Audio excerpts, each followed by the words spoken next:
Yeah, I know you're lying, but you sound excited, and you know that you're lying. Oh, girl, I'ma keep on lying to you until you think it's the truth. Now, girl, I know you're fibbing, but you know you can't help it. Oh, man. What a weekend, guys. I hope you had a great weekend, a good Lord's Day, and all that kind of thing. I had a great Lord's Day. I really did. Pastor preached a sermon on Hebrews, which was wonderful. Then I had the chance to lead a psalm sing with him at the end of the service, and we sang, I think it was Psalm 136, or was it 136 or 137? I don't know. Whichever one is all about the steadfast love of the Lord enduring forever. It's a good one because it's like a call and response, and it repeats that line. You know, the steadfast love of the Lord endures, the steadfast love of the Lord endures, which is good for the kids because they can remember that one line and just keep belting it out. And they were just screaming. They were louder than the adults. It was wonderful. Just such a blessing. What a great experience that was. But that's not all that happened this weekend. You may or may not know, I went apple picking on Saturday, too. That was wonderful. Very crisp autumn morning. It was chilly, nice and cold. Picked some apples, had some hot apple cider, stuff like that. I was a little chilly, but I forgot my coat, and I didn't think it would be that cold, but it was cold, and so I was a little chilly apple picking. But luckily, that's not all that happened, because on that Saturday, something happened on Twitter that just warmed my little heart right up. It was wonderful. Costi, Hinn, Costi, yeah. Famous because he came out, I guess he's Benny Hinn's nephew, and he's come out of that kind of whole thing, and he's like a legitimate pastor. I've always liked him. I still like him. I think Costi's a good guy, or Costi, however you pronounce it.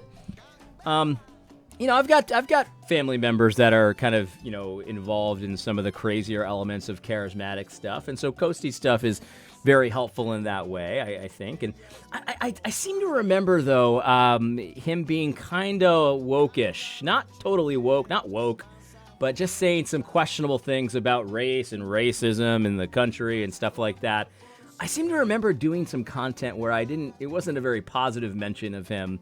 I don't think the whole video is about him, but in any case, I've always liked him. I still do. But he decided, it was such a blessing to see this. It really was. It made my weekend that much funnier. The memes were good. Costi decided to throw some shade Doug Wilson's way, which I guess, you know, for those of you that are in Big Eva circles, you know, it's probably in the contract that you have to throw some shade Doug's way like every 6 months or so, in order to keep your Big Eva card, you know, your membership in good standing, I guess. Oh man, it was just so funny. But he got lit up, and understandably so, because, you know, people that like Costi and like Doug, they were very troubled by this, and you know, you got to get used to this. This is something that happens, right? Like it's in the contract. You got to throw shade Doug's way. That's just part of the gig in Big or Little Eva, whatever. But yeah, if you're gonna get conference speaking gigs, you gotta throw shade Doug's way. You just have to. It's part of the thing. You can't get a book deal without throwing some shade Doug's way. But in any case, so yeah, some people were very troubled by this because they like Costi, they like Doug, and they're just like, Costi, what are you doing? What are you doing, Costi? And so Costi decided to say that he's done his research, and they were like, well, what's the research, Costi? Show us. And he showed us Examining Moscow.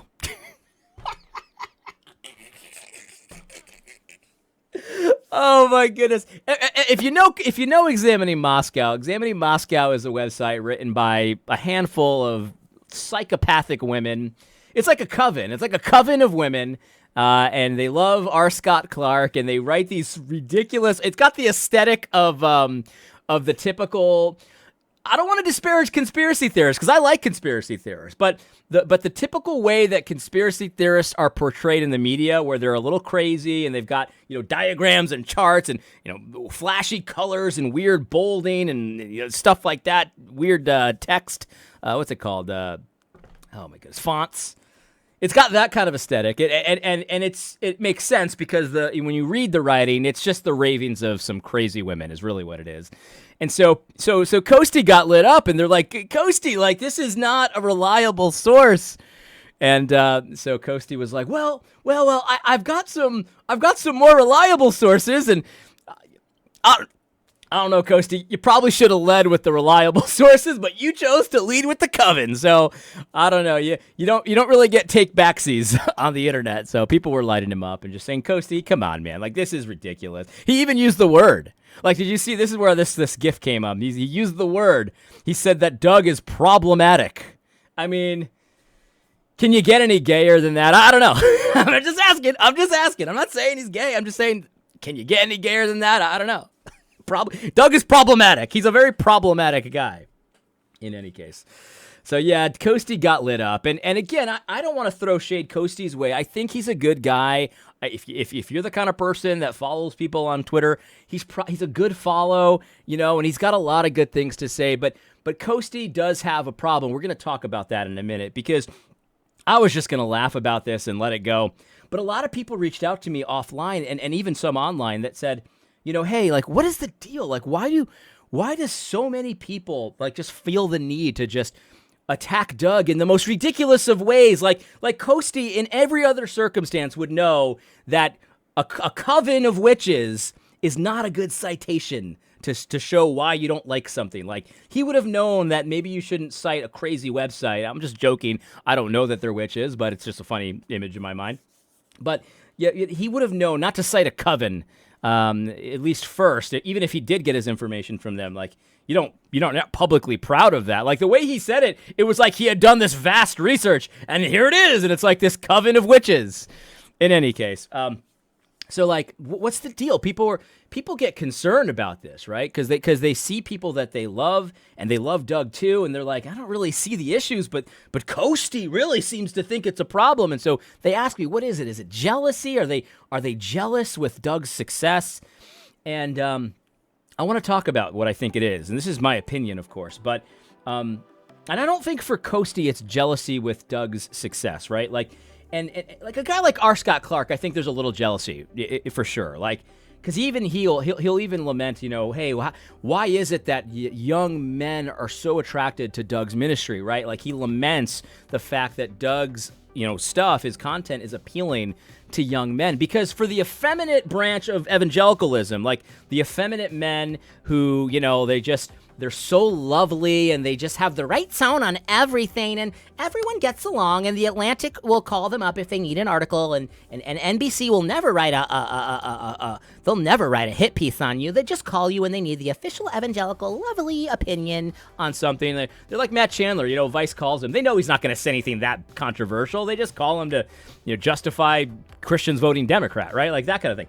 So like those guys, like, to them, the young male demographic is a mystery. Like, they do so poorly with the young male demographic. Like, young men generally aren't attracted to the Gospel Coalition types, like the wounded puppy. And it's like, that's a big. They're jealous of that. They wish they had that, right? So I think that with some guys, it's jealousy of the ministry, but I don't think that's what it is for most people. And I think for most people, there is a jealousy, but it's not about ministry success. It's about something more fundamental. I think when a lot of guys look at Doug Wilson, they see a freedom that they wish they had. You know what I mean? That they wish they had. They don't feel like they have the same kind of freedom that Doug Wilson has. And sometimes I think they're right. Sometimes I think that they're wrong. I think they do have that freedom. They just don't use it.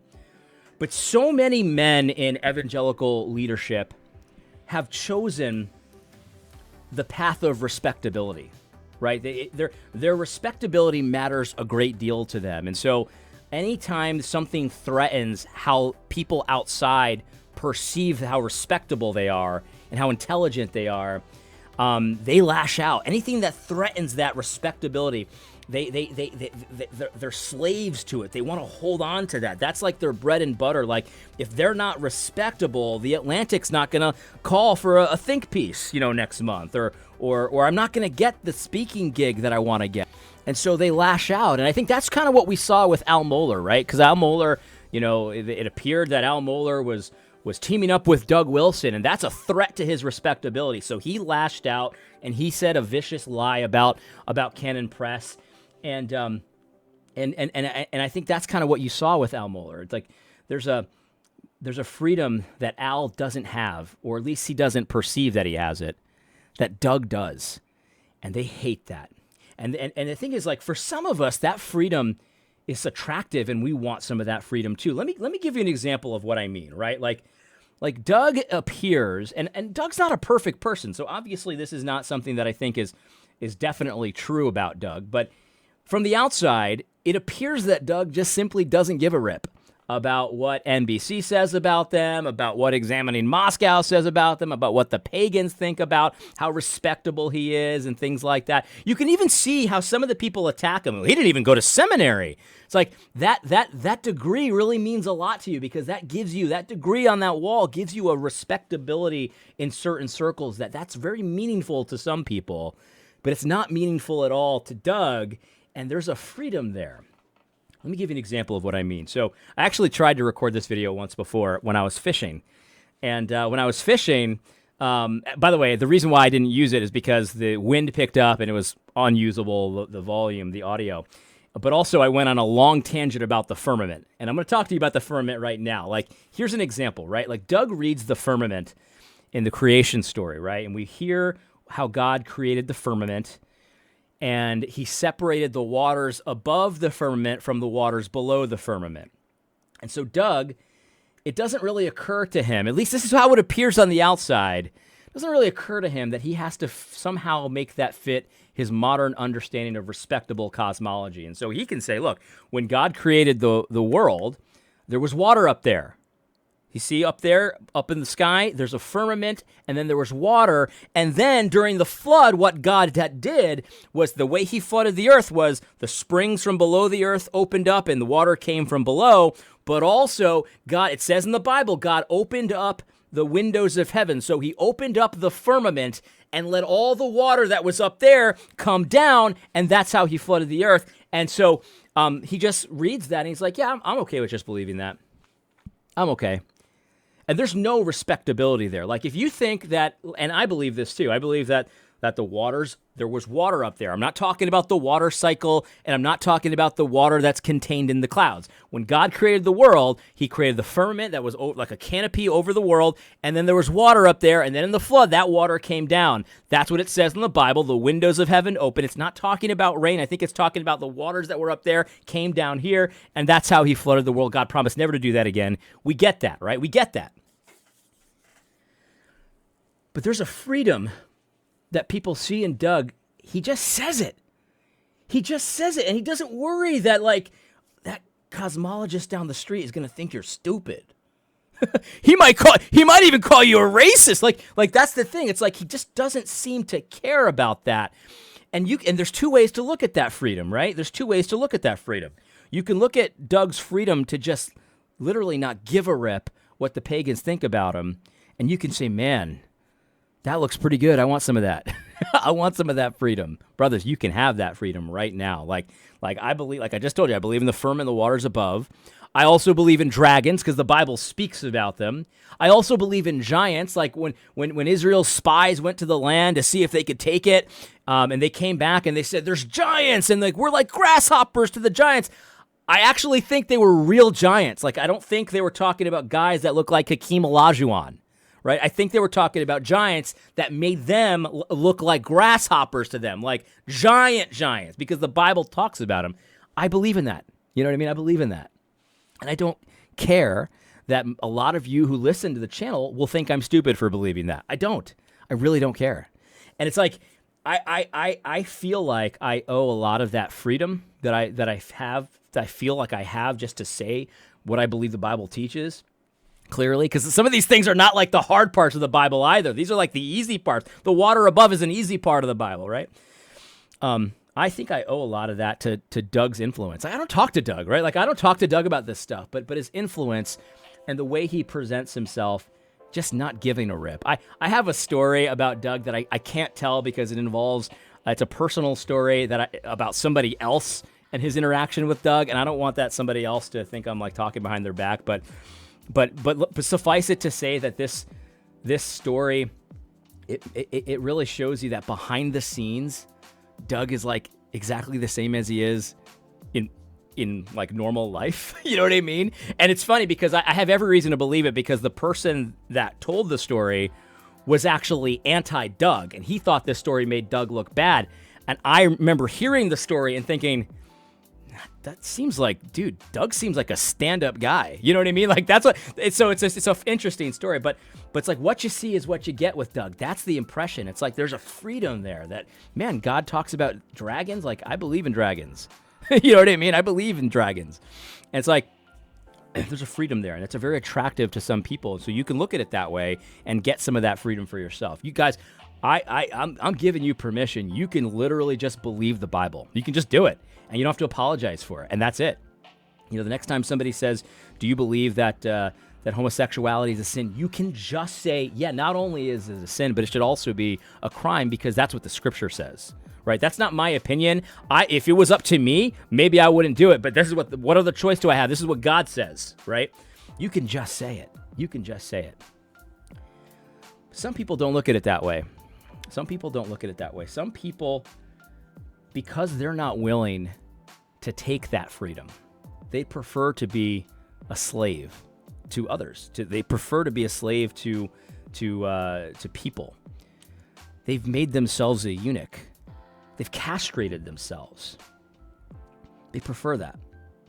And they feel like there's no way they can have that freedom that Doug has. So what they do is they attack it and say it's somehow wrong, what he's saying. It's somehow wrong to not abide by Big Eva's rules of decorum and conduct and winsomeness. It's a sin now because in your mind, it is a sin because you've made yourself a slave to this phony baloney system, and you've convinced yourself that getting the best, book deal and the best speaking gig and the most prestigious college and the most prestigious conferences, like you've convinced yourself that that's the measure of a man. That's a measure of your faithfulness, and it's not. And that's the thing. And they see the freedom that Doug has, and instead of saying, "Man, I want some of that freedom," what they say is, "Man, that Doug is not playing by the rules. He's not playing by the rules that we've set up. We're the guild," and you hate it. And so you have to attack, and it doesn't even matter how reliable your sources are. Like, you can now cite a coven against Doug Wilson because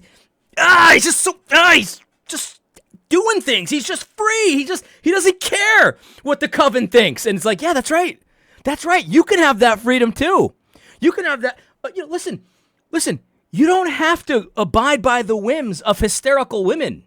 You don't. Listen, so many men have taken a command that's like honor your father and mother, love your wife, and all this stuff, and they turn it into this feel good, like you just have to be a lovely man. You have to be a lovely. It's not enough to just love your wife. You have to be a lovely man, and it's like every time like hysterical witches say and they screech at you, like you cave instantly because that's what a Christian does. Yeah, they're the weaker vessel. You got to listen to them. It's like, no, you actually don't.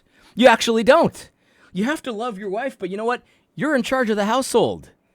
You're the king of the home. It's just that simple. And so sometimes, I'm not saying you do this with just run roughshod all over your wife, but sometimes you got to do stuff that your wife is not cool with. That's it. That's it. You see, so many evangelical leaders not only don't believe that about your own wife, but also you have to listen to all the women around you too. Like, it's just, and so like there are certain men that they see Doug's freedom and they see him laughing when this coven of witches writes these evil things about him, and he doesn't bend to them. He doesn't cave. He doesn't give them an inch. And because they've decided to be slaves to this. They've decided to be slaves to these fake rules of respectability and decorum. I mean, let's just face it. A lot of these rules come from similar covens around the world, right? Because these are not the ideas of someone who would just read the Bible, what it says, and say, "Oh, well, you have to be so winsome and lovely." No, the Bible doesn't say that, right? The Bible doesn't say that. You wouldn't get that from the Bible. You're getting that from somewhere else. And so there's a lot of guys out there, I think, that they're jealous of Doug's freedom. And instead of getting in on that, getting some of that freedom from themselves, they attack. They go into attack mode. And it doesn't matter. Like, this is why you see, like, with Costi, it's like, if you don't like Doug's theology, like, okay. Like, okay, fine. You know what I mean? Like, and just the other day, like, I was talking about federal vision and how I don't care. I just don't care anymore. And it's like the boy who cried wolf. So many times I've heard literal Bible verses get called federal vision. Just quoting the verse, right?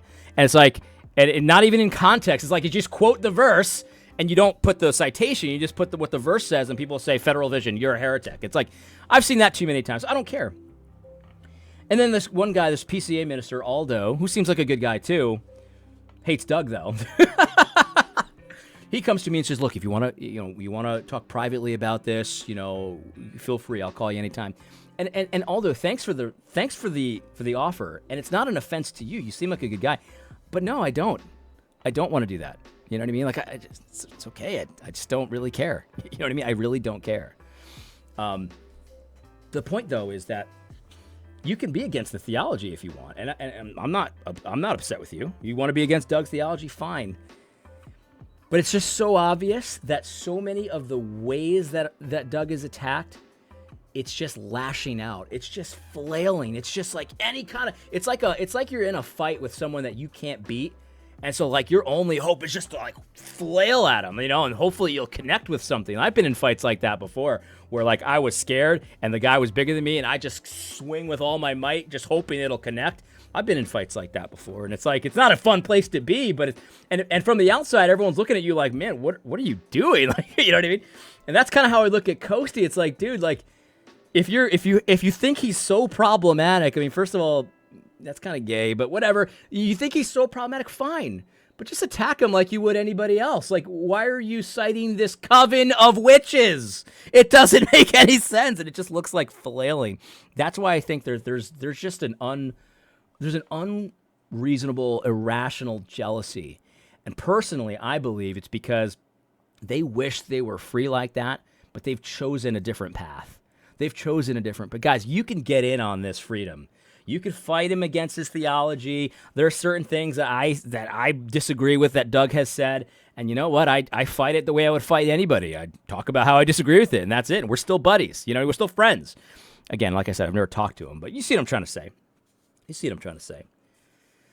But no, instead, people just they cave. And again, I don't know what this is, but frankly, it's often they cave to effeminate men and women.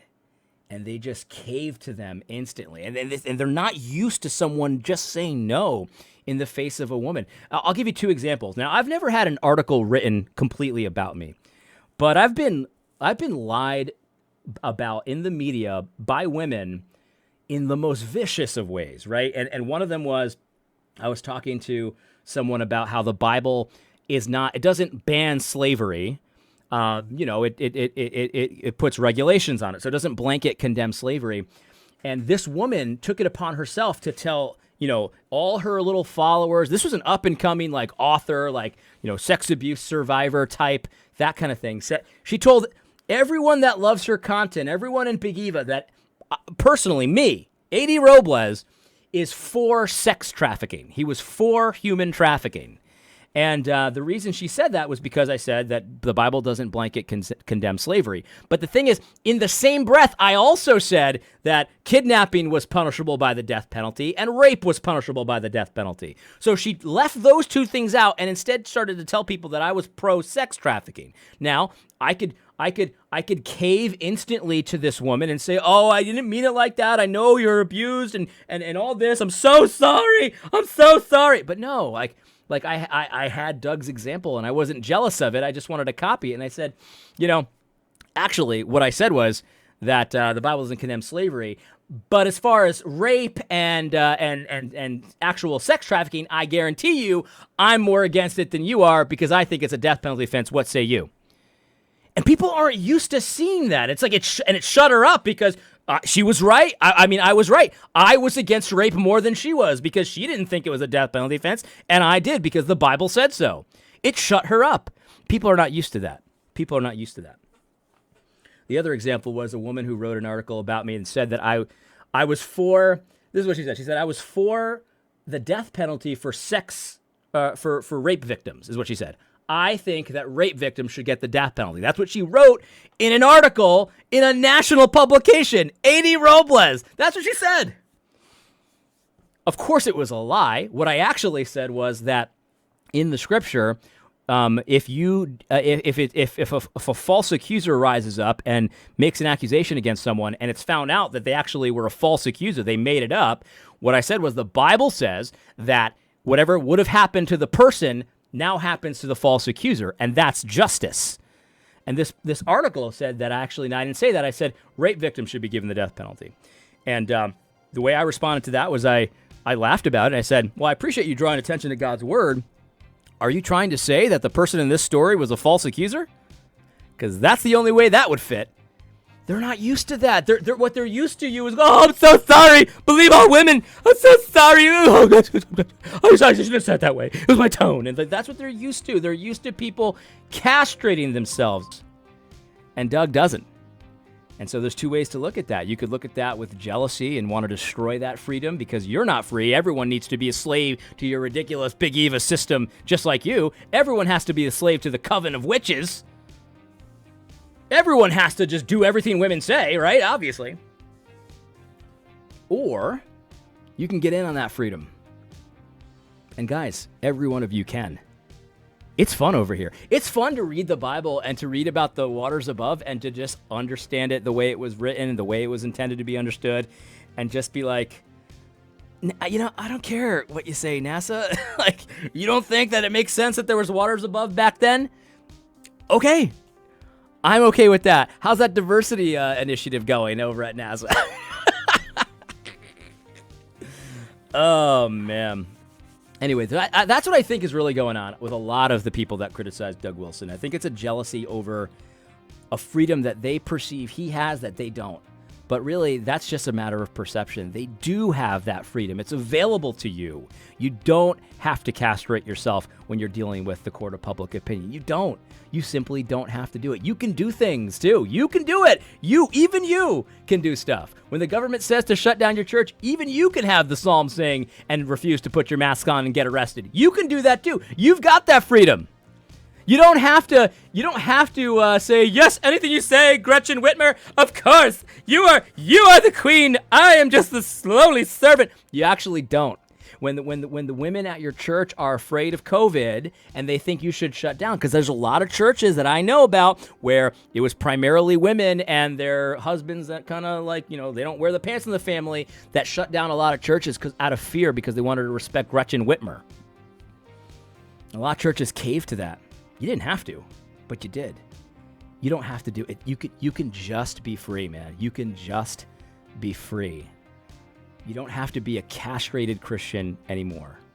In any case, I hope you found this video helpful. God bless.